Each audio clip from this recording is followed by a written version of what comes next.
प्रश्नोत्तरी आयोजित करने के लिए पृष्ठभूमि नोट। भारत का संविधान।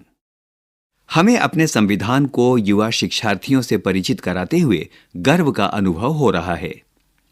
भारत का संविधान एक गतिशील दस्तावेज है जो हम भारत के लोगों की आकांक्षाओं को सुनिश्चित करता है। भारतीय संविधान सरकार को सकारात्मक कल्याणकारी उपाय करने में सक्षम बनाता है, जिनमें से कुछ कानूनी रूप से लागू करने योग्य हैं।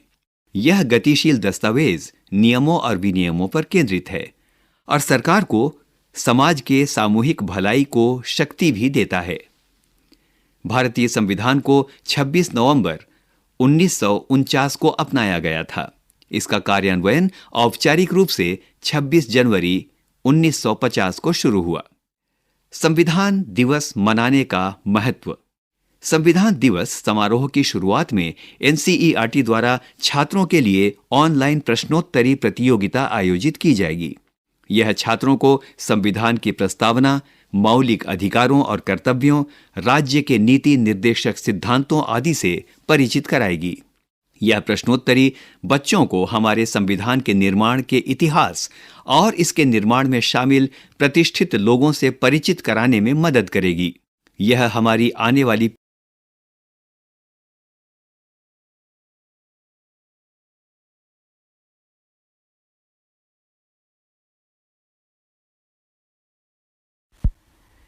नियम और शर्तें।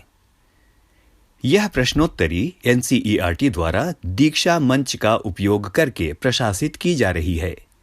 1. प्रश्नोत्तरी प्रतियोगिता में कक्षा 6 से कक्षा 12 के विद्यार्थी भाग ले सकते हैं। 2. एक छात्र व्यक्तिगत जानकारी को भरे बिना प्रश्नोत्तरी में भाग ले सकता है जो आपको प्रस्तुत की जाएगी।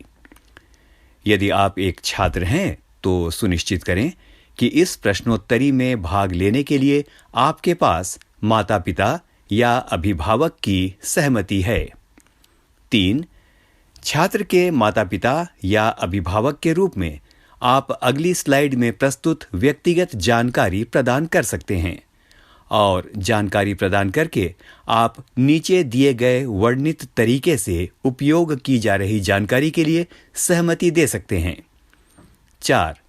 माता-पिता या अभिभावक के रूप में अपना मोबाइल नंबर और ईमेल आईडी प्रदान करके आप पुष्टि करते हैं कि एनसीईआरटी नीचे निर्दिष्ट उद्देश्य के लिए आपके द्वारा प्रदान की गई आपकी ईमेल आईडी और मोबाइल नंबर का उपयोग करके आपसे संवाद कर सकता है। नियम और शर्तें 2x2। प्रतिभागी की जानकारी एकत्र करने का उद्देश्य। एनसीई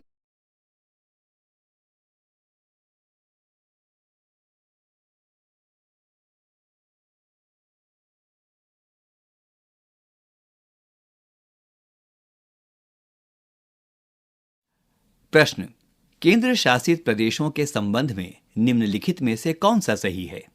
1. अनुच्छेद 239 से 241 में केंद्र शासित प्रदेशों के संबंध में प्रावधान है। 2. संविधान का भाग 8 केंद्र शासित प्रदेशों से संबंधित है। 3. संविधान का भाग 7 केंद्र शासित प्रदेशों से संबंधित है। 4.